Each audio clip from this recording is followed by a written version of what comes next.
আচ্ছা ঠিক আছে, 200 টাকা, 200 টাকা নে। না রে ভাই, 300 টাকা, 300 টাকার নিচে আমি কোনো রকম কোনো সার্ভিস দিই না।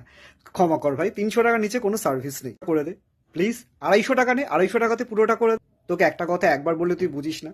300 টাকা দে, 300 টাকাতে আমি বলবো কি যে কাকিমা ওর এক্সট্রা ক্লাস আছে। আর যদি 500 টাকা দিস, 500 টাকা দিস, তাহলে বলবো কি যে ও আমার সাথে আছে, অন্য কারো বলবো ওর এক্সট্রা ক্লাস আছে, ওর ফোনে চার্জ নেই, ও আমার সাথেই আছে। এই কথাগুলো আমাকে গুল করতে গেলে কিন্তু ভাই 300 থেকে 500 টাকার নিচে হবে না।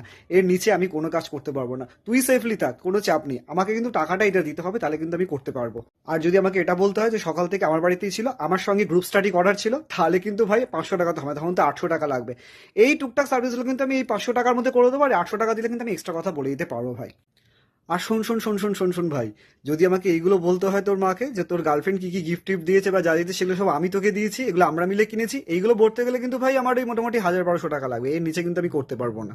হ্যাঁ রে ভাই, তুই এতটা টাকার পিচাস, এতটা বন্ধুর জন্য হয়ে একটুখানি করবি, তাই তার জন্য এতটা টাকার পিছাস? সত্যি বাবা। হ্যাঁ ভাই, আমি এরকমই, দেখো বন্ধুত্ব বাবা বন্ধুত্বর জায়গায়, আর এই কাজ বিজনেস কিন্তু বাবা বিজনেসের জায়গায়, এইখানে আমি কোনো রকম কম্প্রোমাইজ করতে পারবো না। তোর যে আমি এতটা সামলে দিচ্ছি, এটাই তোর বাবা